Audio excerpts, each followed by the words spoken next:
It was a gloomy April evening in 2015 when the news of the devastating 7.8 earthquake in Nepal shook not just the ground there, but also our hearts. My fiancé and I, both deeply involved in the medical profession, found ourselves glued to the TV screen, our eyes fixated on the unfolding tragedy. As the reports poured in, revealing the grim reality of over 8,000 lives lost and hundreds of thousands displaced, the magnitude of the disaster weighed heavily on us. But for my fiancée, who parts of her family hailed from that very part of the world, the impact cut even deeper. Her emotional response was palpable, her connection to the people affected evident in the lines etched on her face and the somberness in her eyes. We had been together for 4 years, having met during a volunteering event in the inner city, a shared passion that drew us closer. 6 months earlier, I had proposed to her, and amidst our bustling lives, we had dreams of building a family.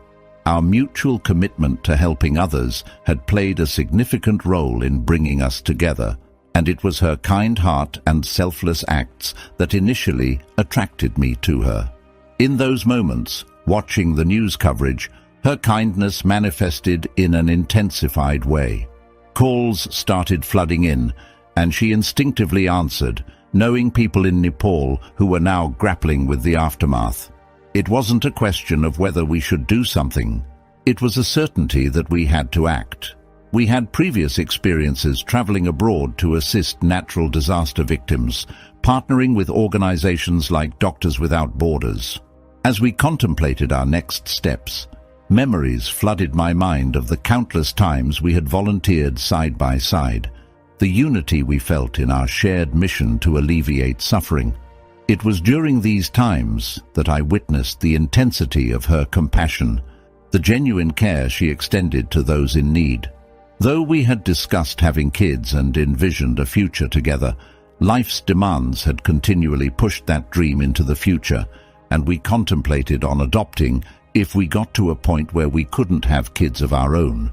Now, faced with the Nepal earthquake tragedy, the urgency to make a difference took precedence.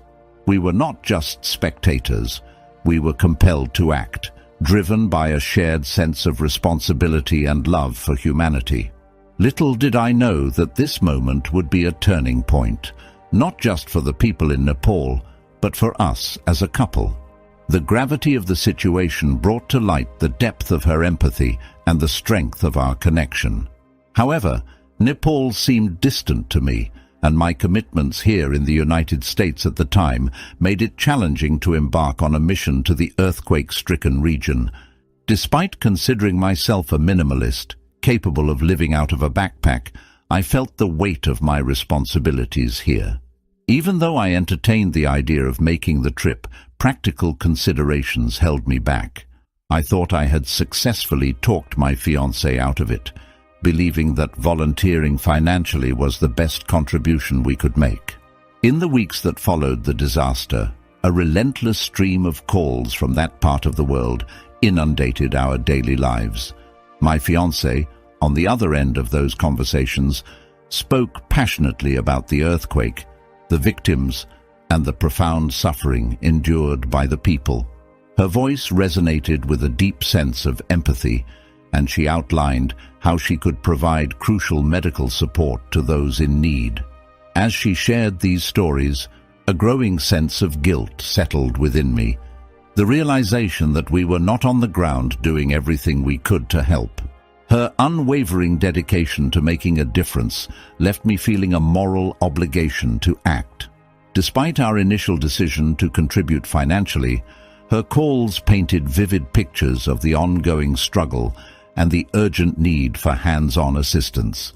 It became apparent that she wouldn't stop thinking about or be free from the weight of the disaster unless she traveled to Nepal to satisfy her desire to help in a more direct and impactful way.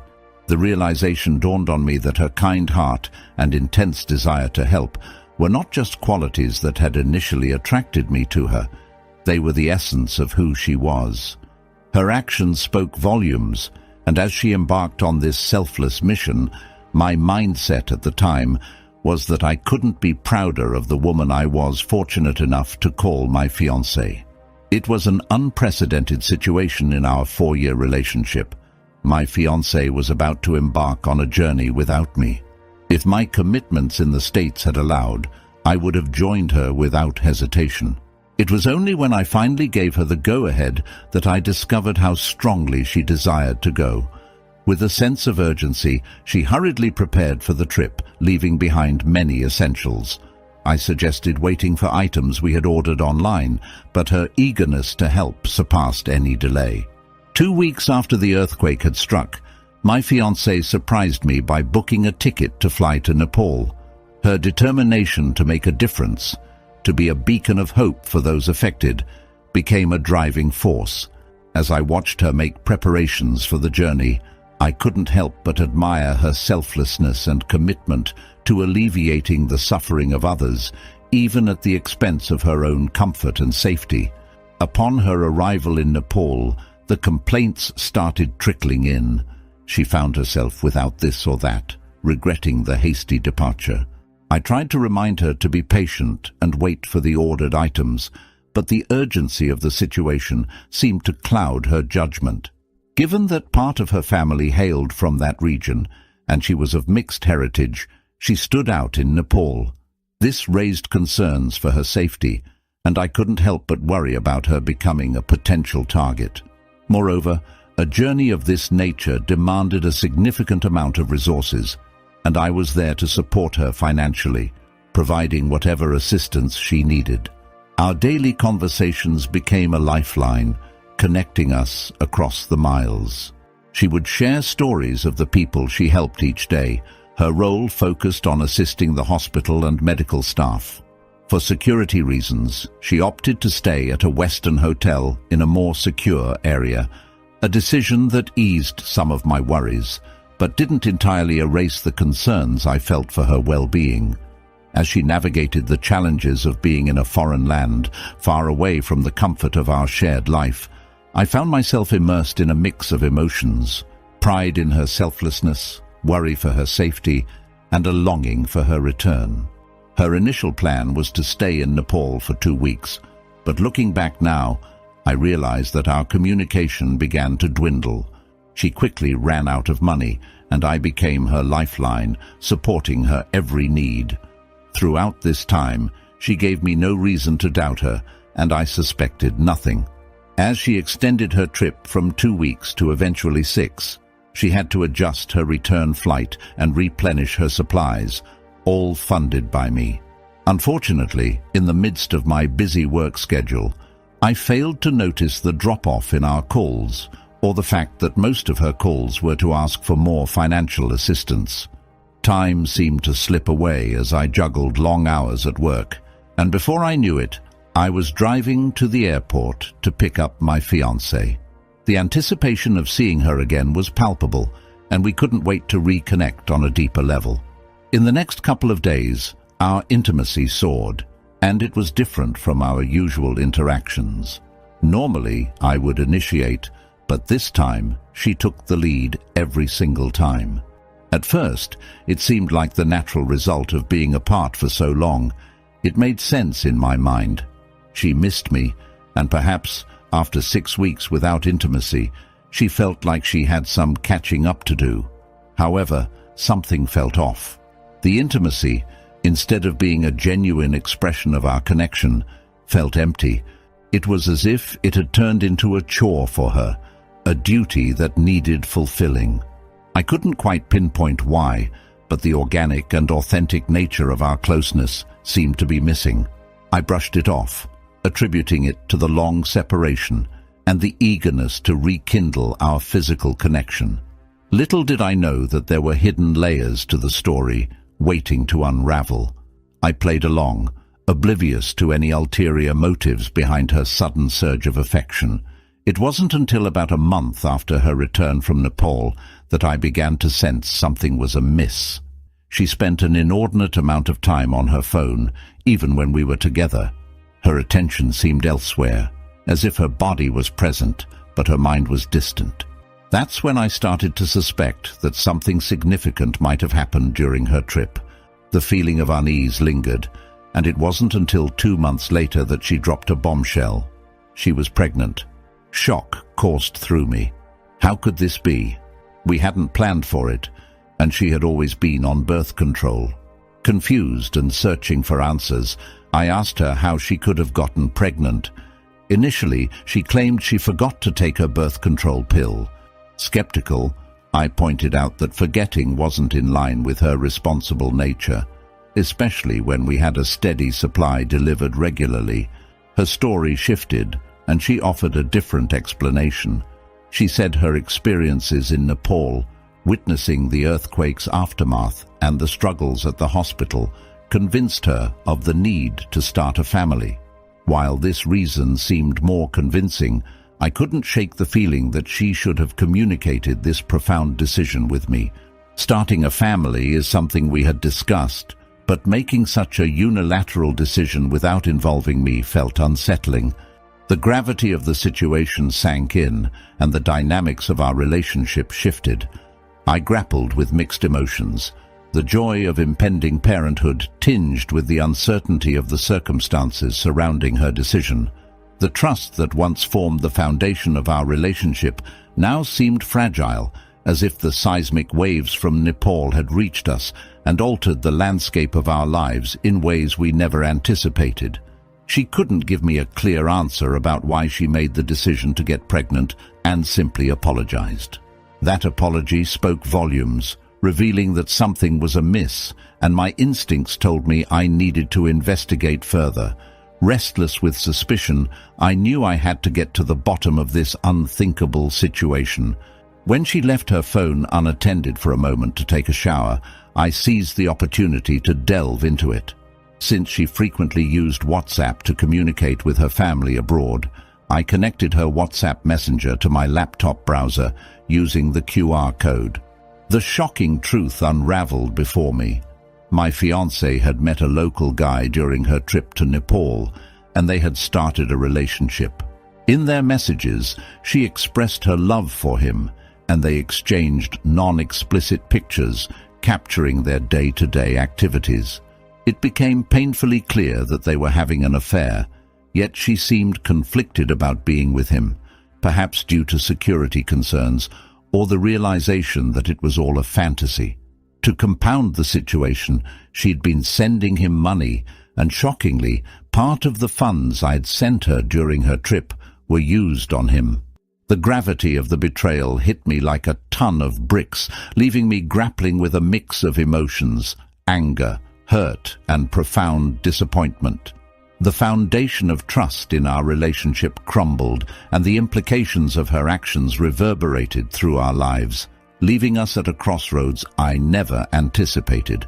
It took me 2 days to piece together all the information and grasp the full picture of what was happening.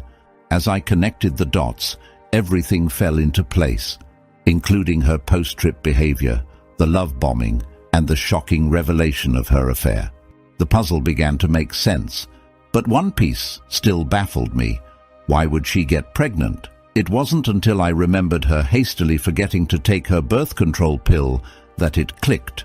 Perhaps, in the rush of the affair, she didn't feel the need for contraception, as she hadn't planned on being unfaithful. Armed with this understanding, I confronted her. I laid out all the evidence and explained the sequence of events. She was in shock, repeating the phrase, "Oh my God." I asked her how long she intended to continue this deception, and she admitted she didn't know. She confessed to being caught up in the emotions of the affair, not fully thinking through the consequences. Her shock deepened when I made it clear that I couldn't accept the situation. To her disbelief, she couldn't fathom that I might leave her for having an affair, let alone for being pregnant with another man's child. In her delusion, she thought that I would stay with her simply because of the unborn child. It was as if she believed we were just adopting a child, as we had discussed adoption before. She failed to recognize the significant difference between going on a trip, having an affair, risking my life by having unprotected sex, and returning pregnant with another man's baby. The magnitude of her actions almost deceived me into believing that the child could be mine, a notion I couldn't accept once the truth came to light. The trust in our relationship shattered, and the weight of the betrayal left us both at a crossroads, facing a reality neither of us had foreseen. In her delusion, she saw the affair as an oversight and believed we should focus on raising the unborn child together. I was incredulous. She became angry, feeling betrayed by my decision to leave despite her being pregnant. It was a surreal situation where she saw herself as the victim. When I discovered her affair, most of our family and friends already knew about her pregnancy and assumed it was mine. However, when I asked her to leave, the narrative shifted, and suddenly I became the villain. People accused me of heartlessness, questioning how I could kick out a pregnant woman. What they failed to acknowledge was that the child she carried wasn't mine. The pressure to man up perplexed me. What did that even mean? She needed to face the consequences of her actions, and the responsibility fell on the man who got her pregnant. Frustrated by the skewed perspectives of our mutual friends, I chose to distance myself from them, recognizing their inability to comprehend the gravity of the situation. Thankfully, my family supported me through this tumultuous time, even though they cared for her. After confronting her, she couldn't provide a clear explanation for her actions. She claimed she still loved me, but those words held little significance in the face of such a profound betrayal. Love, in my understanding, didn't involve such acts of deceit and hurt. My dad told me that this was a valuable learning experience, emphasizing that we hadn't yet gotten married, making it easier to part ways. After our breakup, she clung to the hope that I would come to my senses and take her back. When she realized the futility of her delusion, she attempted to damage my professional relationships by sending messages to some of my colleagues. Fortunately, most of them saw through her deceit and supported me. I won't pretend that this has been easy, because it hasn't. I loved her, and a part of me still does. The experience has been traumatizing. I never imagined I could love someone so deeply and be betrayed in such a horrific way. This betrayal has left me jaded, and since then, I haven't welcomed the idea of entering into a serious relationship with another woman. The wounds from this experience run deep, and healing is a process that takes time. Hola, suscríbete a Historias Vitales para no perderte nuevas historias. Mi esposa había estado trabajando en su proyecto especial durante 4 meses ahora. No era su proyecto personal, pero ella era la persona principal y responsable de su éxito. El proyecto estaba diseñado para salvar a su empresa, Bixler Enterprises. Los últimos 4 meses habían sido difíciles porque se vio obligada a trabajar duro. Era importante tanto para ella como para la empresa. Había una buena posibilidad de que Bixler Enterprises quebrara si el proyecto no se completaba.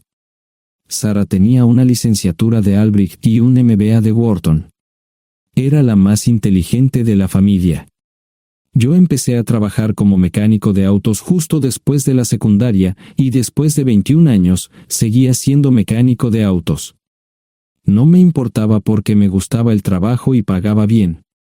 Era suficiente para pagar la universidad de Sara y criar a 2 hijos. No vivíamos lujosamente, pero estábamos bien. Los niños ya se habían mudado, y las cosas iban bastante bien con nuestros ingresos. Sara quedó embarazada 3 meses después de casarnos a la edad de 18 años. Durante los primeros años de nuestro matrimonio, vivimos con mis padres. Ellos tenían una gran casa vacía ya que 4 de mis hermanos se habían mudado. Eso significaba que teníamos una niñera mientras Sara completaba sus primeros años de universidad. Debido a 2 embarazos, la carrera de 4 años le llevó 6 años completarla. Fue difícil, pero lo logró. Siempre tuve trabajo y nunca me faltó trabajo extra si lo necesitaba. Después de que Sara se graduó de Wharton, alquilamos nuestro propio lugar. Tuvo ofertas de trabajo de varias empresas grandes, pero todas requerían que nos mudáramos. A mí no me importaba, pero Sara quería quedarse cerca de casa. Por eso decidió trabajar en Bixler Enterprises. Pagaba bien, pero lo más importante, le daba responsabilidad y la oportunidad de avanzar. Sara era una empleada trabajadora y dedicada. La presentación es el jueves en el Hotel Thyssen en Filadelfia. Tomé unos días libres en el trabajo para ayudarla según fuera necesario. Al final, todo lo que logré fue hacerle algo de comer cuando llegaba a casa. No sabía nada sobre su trabajo, ni tampoco quería saber. Los negocios corporativos de alto nivel me aburrían. Empresarios de Europa, Asia y América del Sur venían aquí, la empresa pagaba sus boletos de avión y proporcionaba habitaciones en el Hotel Thyssen mientras estaban aquí. Era caro como el infierno, y por algunas cosas que Sara había dicho, la empresa estaba sobreestimando sus finanzas. Su presentación era importante para ella, para la empresa y para más de 200 empleados. Hasta el martes por la noche, todo iba bien. Sara llegó a casa con un traje nuevo, un traje gris con una blusa blanca. Desplegó todo lo que necesitaba en la cama de la habitación de invitados. Cuando se trataba de la limpieza de la casa, ella era normal, pero cuando se trataba del trabajo, era meticulosa. No entendía por qué necesitaba sacar su ropa interior de lujo, pero no dije nada. Además de su traje para la presentación, tenía varios vestidos de cóctel lindos para eventos sociales antes y después del evento. Siempre había evitado tales eventos, pero me sentía obligado a ir con ella si ella quería que lo hiciera. Me agradeció la oferta, pero dijo que no era necesario. Todos los materiales y equipos que necesitaba estaban guardados ordenadamente en el maletero de su Volvo. Antes de salir del trabajo, ella misma conducía el coche para asegurarse de que todo estuviera en perfectas condiciones. Tenía todo el día miércoles para prepararse y toda la noche del miércoles para socializar con sus invitados. Sara era tan buena en lo que hacía que sentía que habría sido mejor si simplemente me hubiera mantenido alejado de ella. Finalmente, había terminado. Lo había revisado y vuelto a revisar todo. Todo lo que necesitaba ahora era una ducha caliente y una buena noche de sueño.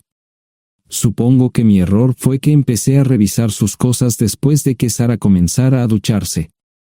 Pensé que estaba ayudando, pero resultó ser lo contrario. Estaba moviendo cosas en la cama cuando un pequeño sobre blanco cayó del bolsillo lateral de su bolso de maquillaje. Una carta de una farmacia, pero no del tipo que solemos usar. Dentro había 10 pastillas. No tenía idea de qué era, Pren, y las instrucciones eran confusas. Si es necesario, tomar una pastilla y luego una segunda pastilla 12 horas después. Pensé que podría ser algo que ella había conseguido para la ansiedad o los nervios, pero las instrucciones no tenían sentido. La receta estaba escrita a su nombre el lunes. Volví a poner el sobre en su lugar mientras ella terminaba de ducharse. Decidí que quería saber más sobre Pren antes de contarle sobre ello. Por supuesto, si lo mencionaba, significaría que estaba revisando sus cosas. Odio los dilemas. Mientras Sara se preparaba para dormir, fui a nuestro ordenador doméstico y busqué. 10 minutos después, me uní a mi esposa bajo las sábanas. Pasé toda la noche despierto, preguntándome por qué mi esposa había recogido una receta para la píldora del día después, especialmente después de que me hicieran una vasectomía hace 10 años. A la mañana siguiente, me levanté temprano, pero no estaba descansado. Di un largo paseo, esperando que despejara mi mente. Me dirigí hacia casa con reticencia, temiendo lo que podría hacer o decir cuando llegara allí. Mi hijo Joe se unió a la Marina después de la escuela secundaria y estaba en su primer año en San Diego. Nuestra hija Gloria se casó con su amor de la infancia el año pasado y acababa de mudarse a Dallas. Eso dejaba solo a Sara y a mí. Echaba de menos a los niños, pero esperaba envejecer con mi esposa. Ella era la única mujer que me había interesado, y ahora todo estaba. Si Sara estaba teniendo una aventura, lo ocultaba bien. Por supuesto, nunca la vigilé. Nunca miré sus correos electrónicos o llamadas telefónicas. No tenía razones para hacerlo. No tenía forma de saber qué estaba haciendo en el trabajo o después del trabajo. Confiaba en ella completamente. Ion, ¿dónde demonios has estado? ¿Quieres huevos o algo? No, solo café. No me sentía con muchas ganas de hablar. ¿Qué pasa, cariño? Solo son 3 días. Puedes venir si quieres, pero te aburrirás como una ostra. No, realmente no quiero ir, pero odio dejarte sola. Me preocupo cuando no estás aquí. Es muy dulce, querido, pero estará bien. No voy a salir del hotel en todo este tiempo. Pasaré la mayor parte del día asegurándome de que la sala de conferencias esté lista, y esta noche tendré una agradable charla con nuestros posibles clientes. Mañana, probablemente ni siquiera tendré la oportunidad de ir al baño. Llegaré a casa lo más temprano posible el viernes, te prometo un gran fin de semana si sabes a lo que me refiero. Todo eso suena bien, pero no puedes culparme por preocuparme. Soy un mecánico de autos, y tengo una esposa hermosa y exitosa. A veces tengo la sensación de que estás menos interesada en mejorar nuestra situación familiar que en avanzar en tu carrera. Detente, maldita sea, Ion. Siempre he respetado lo que haces para ganarte la vida y nunca he insinuado lo contrario.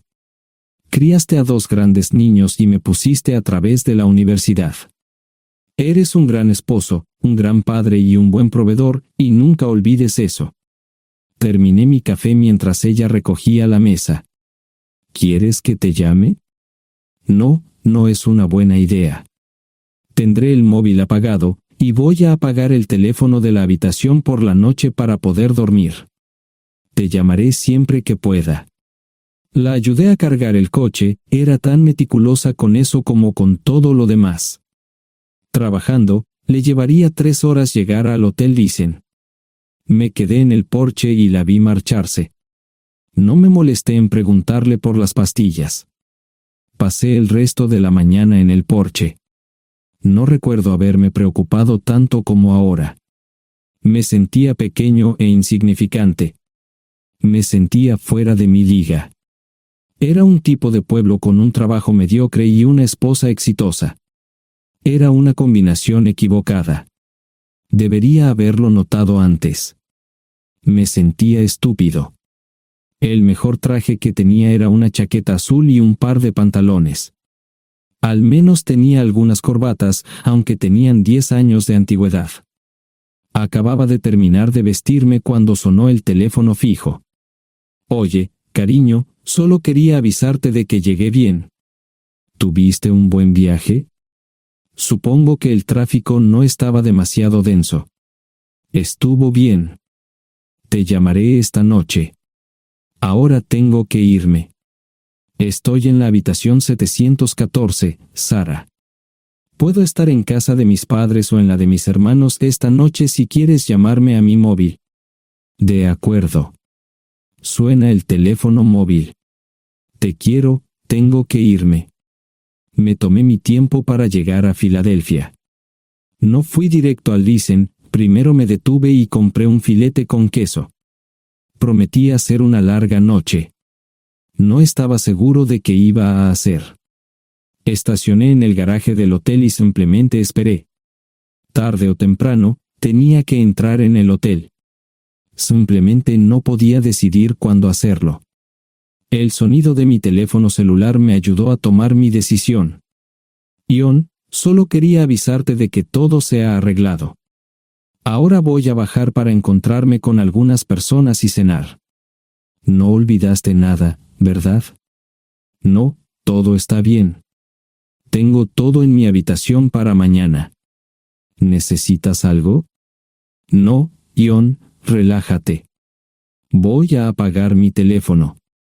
Te llamaré mañana por la mañana. ¿De acuerdo? Ríe, diviértete. No es divertido, Ion, es trabajo. No parecía estar demasiado fuera de lugar. El vestíbulo, el restaurante y las salas de conferencias estaban llenos de gente, así que pude pasar desapercibido. Había un folleto pequeño y bonito que mostraba el diseño de todas las habitaciones del hotel. Me paseé por las diferentes habitaciones y me detuve en las paredes, mirando alrededor entre la multitud.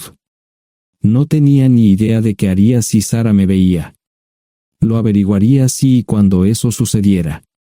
Encontré un tablero de eventos que enumeraba todas las habitaciones que estaban siendo utilizadas por los diversos grupos. Bixler Enterprises no tenía habitaciones disponibles para el miércoles por la noche. Esto me pareció interesante. Sara había dicho que no iba a salir del hotel, pero ahora no estaba tan seguro de eso. Había 3 comedores, familiar, informal y de alta cocina. A Sara no le gustaba mucho cenar con niños, así que fui primero al comedor informal. Solo me llevó 5 minutos asegurarme de que no estaba allí. Tuve mejor suerte en el salón gourmet, era una acogedora mesita encajada en la esquina, el tipo de mesa que la gente reserva para tener un encuentro privado. Sara llevaba un vestido de cóctel negro con un escote pronunciado y perlas, se veía elegante y su acompañante parecía apreciarlo. Conocía a algunas personas con las que trabajaba Sara, y él no era una de ellas. Me resultaba familiar, pero no había forma de que pudiera recordarlo. Había muchas sillas libres, así que no tuve problemas para cruzar la sala. Había velas y pequeños candelabros de cristal en las mesas. Apagué la mía y le dije al camarero que me molestaba por el glaucoma. Pedí el plato de pollo de siempre y me acomodé. El camarero me sirvió el café por tercera vez. Disculpe, el tipo en la mesa de enfrente me parece muy familiar. ¿Sabes quién es? Sí, ese es Malcolm Eugene Foote. Es miembro del Consejo Municipal, se espera que se postule para el Congreso en los próximos años. ¿Es esa su esposa con él? Es muy bonita. No, esta es la primera vez que la veo. Siempre usa esa mesa para señoras especiales, si me entiende. Simplemente le sonreí y pedí la cuenta. Nunca había visto a Sara tan sensual con un hombre antes. Parecía captar cada palabra que decía, como si fuera Dios o algo así. No estaban haciendo nada inapropiado, pero tampoco era platónico ni profesional. Cuando me fui, estaban terminando su segunda botella de vino. Ahora entendía por qué se había llevado su lencería elegante. Me acomodé en una esquina del vestíbulo para que no me vieran. 10 minutos después, salieron del restaurante. Ella le tomaba la mano mientras caminaban por el vestíbulo hacia el ascensor. Observé cuidadosamente los indicadores de piso. Que el ascensor se detuviera en el tercer piso era una buena señal, significaba que no lo había llevado a su habitación. Era una mala señal cuando el ascensor no llegaba al 7º piso, significaba que ella fue a su habitación. Por si acaso me equivocaba en algo, me senté en el vestíbulo y observé el ascensor durante 1 hora. La gente entraba y salía, pero Sara no estaba entre ellos. Saqué mi maleta vacía del coche y me dirigí al mostrador de recepción. Aunque podía demostrar que era su esposo, me costó trabajo conseguir una tarjeta llave. Se dieron después de llamar a la habitación, pero nadie respondió. Finalmente, estaba en camino a la habitación 714 con la tarjeta llave. Ni siquiera encendí las luces al principio, simplemente me senté en la oscuridad de la habitación durante más de 1 hora. No fue difícil asegurarme de que no regresara a la habitación. Primero, empacé todas sus ropas y pertenencias personales.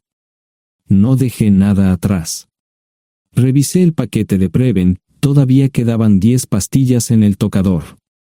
De manera muy ordenada, estaban todos los artículos que necesitaría para su presentación al día siguiente. Comencé a llenar la maleta. Había 24 carpetas promocionales especialmente encuadernadas y otras 20 carpetas regulares, todas ellas fueron a la maleta. Un proyector digital fue lo siguiente, seguido de una computadora portátil. Tomé su bolso y su celular, que había dejado en la habitación. Todo lo que tenía consigo era un bolso de mano y probablemente un tubo de lápiz labial. Di una vuelta por la habitación tan cuidadosamente como lo hizo ella para asegurarme de no perder nada. Una vez satisfecho, dejé las llaves del coche y mi anillo de bodas en el tocador. Aparte de esos 2 objetos, la habitación estaba completamente vacía. El ascensor se dirigió directamente al estacionamiento, no tuve problemas para llevar 2 maletas, y 20 minutos después, estaba en la autopista rumbo al norte. Pasaban las 3 de la madrugada, no tenía idea de que había pasado tanto tiempo. 1 hora o 2 después, sonó mi teléfono celular, la identificación de llamadas mostraba el número del Listen. ¿Ion? Sí, ¿dónde estás? Estaré en casa pronto. Eso fue todo lo que dije, hubo silencio en el otro extremo de la línea. Los vendedores tienen un viejo dicho, el primero que habla pierde. Pareció una eternidad antes de que ella hablara. Ion, lo siento. No preguntó nada y simplemente colgó. Apagué mi teléfono, era obvio que había regresado a su habitación. Más tarde ese día, tenía que dar una presentación que salvaría a su empresa y le daría un ascenso. Metí las maletas en el desván del garaje, Sara nunca iba allí y nunca pensó en buscar algo allí. Por supuesto, en este punto, estoy bastante seguro de que no importaba. Primero, recogí todas mis ropas y pertenencias personales, la mayoría de los hombres tienen sus propias herramientas, generalmente es un requisito para el trabajo. Pasé por la tienda, cargué las mías en el Subaru y recogí mi último cheque de pago. Para entonces, los bancos ya estaban abiertos, no tuve que hacer ninguna manipulación financiera complicada. Simplemente retiré todo el dinero de mis cuentas. Almorcé en Hagerstown, Maryland. Tenía suficiente dinero para vivir durante unos años, pero sabía que estaría buscando trabajo muy pronto. Sara y yo éramos parecidos en eso de que a ambos nos encantaba trabajar. La voy a extrañar. Pasé un par de horas en las cuevas del Uray y alquilé una habitación cerca de Whitewell. No tenía idea de qué iba a hacer. Era sábado, y me encontré sentado en el acuario de Chattanooga, observando la naturaleza que nunca había visto antes. Pasé unas horas simplemente relajándome y decidí que era un buen lugar para estar. Compré un pase anual para el acuario y, para la hora de la cena, tenía un lugar donde quedarme. Era un remolque móvil en el parque, pero estaba amueblado y era económico. No necesitaba mucho. La primera cosa que haría el lunes por la mañana sería conseguir un trabajo. Un buen hombre de mantenimiento siempre puede conseguir un trabajo, especialmente si está dispuesto a trabajar duro. Podría permanecer discreto hasta que fuera el momento de renovar mi licencia de conducir o las etiquetas del coche, me preocuparé por eso cuando llegue el momento. El domingo por la tarde, llamé a Gloria. Me sentí obligado a informarle sobre lo que estaba sucediendo, pero Sara ya se lo había contado. Fue bastante franca con Gloria sobre lo que había pasado, dijo que había engañado, que la sorprendí, que me fui y que ella perdió su trabajo. Me sentí mal porque ella perdió su trabajo, pero ese era el precio que tenía que pagar. Le pedí a Gloria que le dijera a Josh lo que estaba sucediendo la próxima vez que hablara con él. También le dije que la llamaría aproximadamente una vez al mes para verificar cómo iban las cosas. No le dije dónde estaba. Para el mediodía del día siguiente, tenía un trabajo. En realidad, estaba a poca distancia del parque de remolques, con el Waffle House a mitad de camino. ¿Qué más podría querer un hombre? No sé cómo manejaron el papeleo, pero me estaban pagando $20 por hora sin hacer preguntas. Estaba feliz, y ellos también. Ni siquiera tendría que tocar el dinero que traje conmigo. Unos 2 meses después, Gloria me informó que Sara se había mudado de la casa y estaba viviendo con sus padres. Gloria no sabía nada más, pero estaba feliz de que estuviera estable y le estuviera yendo bien. Josh me llamó desde San Diego solo para informarme que iba a hacer un crucero. Era técnico en aviónica en un portaaviones, intentó explicar qué hacía exactamente, pero estaba más allá de mi comprensión. Nunca supe mucho sobre cosas técnicas. Ambos tuvieron cuidado de no decir nada malo sobre su madre, aprecié eso. Después de eso, todo siguió como siempre. Comencé a hablar con Gloria al menos semanalmente, Josh y yo comenzamos a enviar correos electrónicos regularmente. Gloria hablaba regularmente con Sara, pero decía muy poco sobre lo que estaba haciendo o dónde estaba. Nunca presenté la solicitud de divorcio, y parece que Sara tampoco lo hizo. Tengo una licencia de conducir de Tennessee y las etiquetas en el Subaru. Comencé a frecuentar un bar local un par de veces al mes y tuve encuentros casuales. 2 mujeres se alternaban como mis compañeras nocturnas regulares. No buscaban compromisos, y yo tampoco. Parecía funcionar bien para todos nosotros. La vida era buena. Eso fue hace mucho tiempo, y gradualmente olvidé a Sara.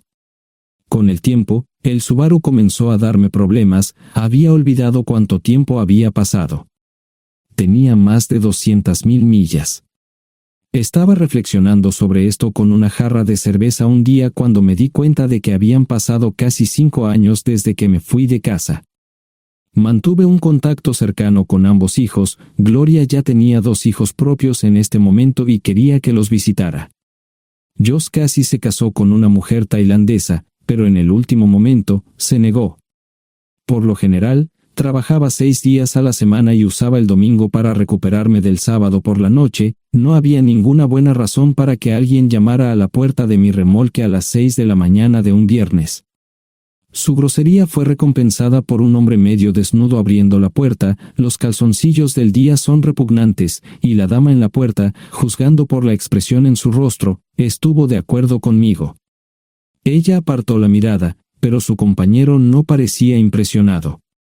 Norm habría usado pantalones, pero en un momento como este, los invitados me molestaron.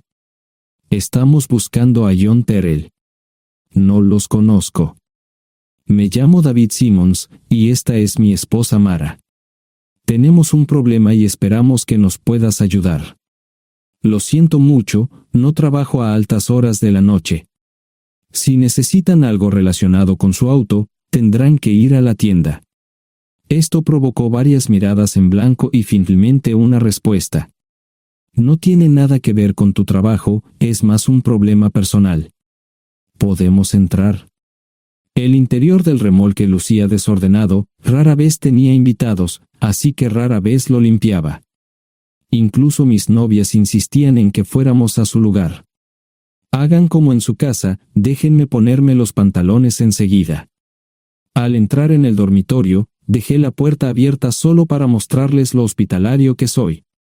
También me puse una camisa. ¿Les gustaría tomar café?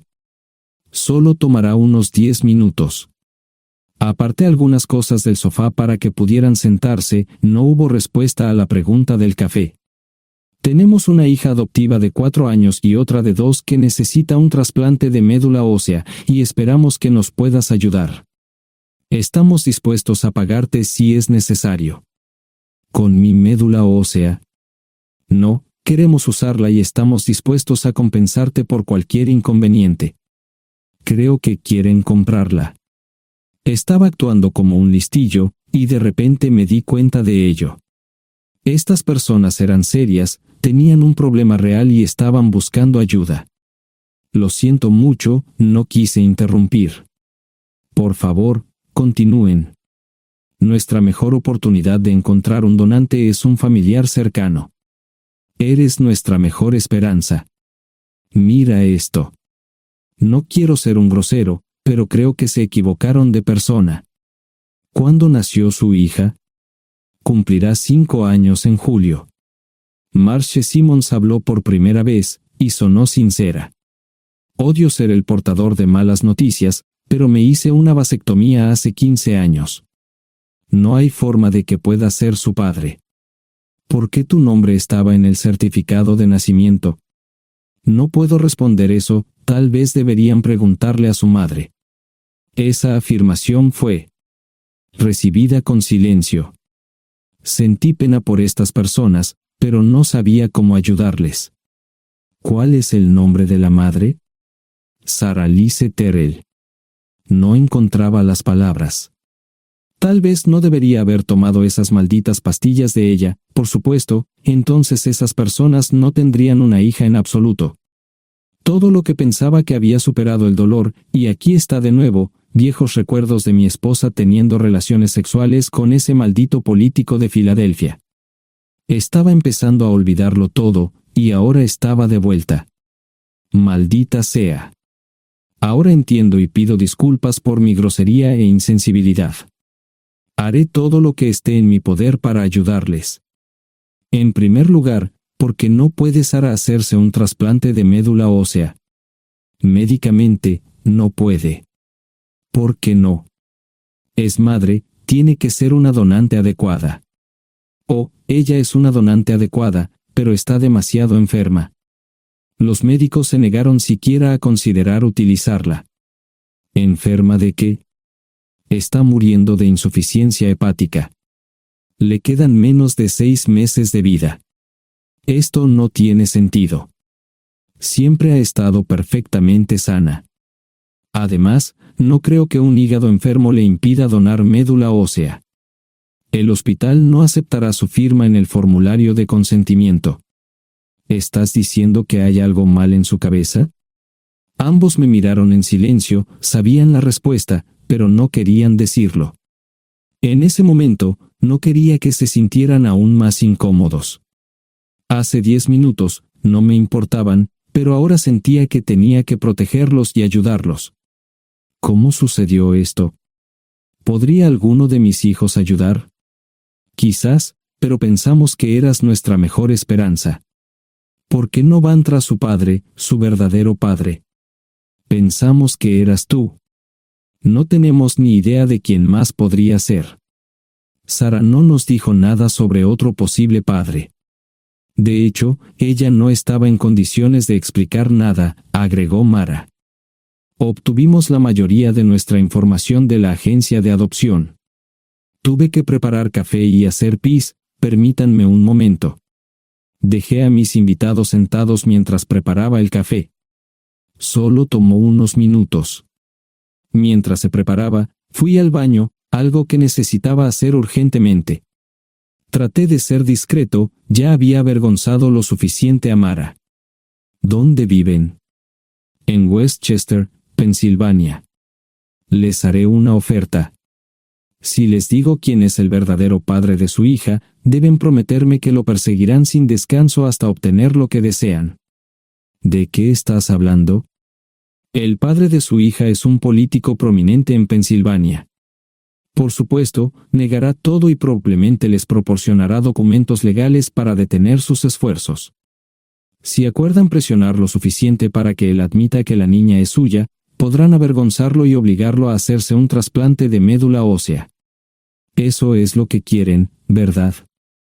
Sí, claro, pero ¿cómo hacemos eso? No lo sé. Soy mecánico. Trabajo con metal para ganarme la vida. Creo que la mejor manera sería utilizar la televisión, la radio y los periódicos. Los políticos harán cualquier cosa para evitar una mala publicidad. ¿Tienen amigos que puedan ayudar? Bueno, ahora ambos estaban sonriendo. Debo haber dicho algo que les dio esperanza. Creo que podemos hacer esto. ¿Quién demonios es él? Malcolm Eugene Foote. Se postula para el Senado de los Estados Unidos. Apuesto a que hará cualquier cosa para evitar una mala publicidad. El café estaba listo, pero David y Marshall no podían esperar para llegar a casa. Antes de irse, les dije cómo ponerse en contacto con Gloria y Josh en caso de que los necesitaran. Estaba seguro de que ayudarían. También les pedí que me dijeran dónde estaba Sara. Probablemente estaría en Pensacola antes de que ellos regresaran a Westchester. Me corté el pelo y compré una camisa nueva. Sara era una tramposa que arruinó mi vida, pero aún así quería lucir bien cuando la viera. Era otro remolque, pero esta vez era un bonito doble nuevo. Allí estaba su Volvo con una llanta desinflada y un parabrisas roto.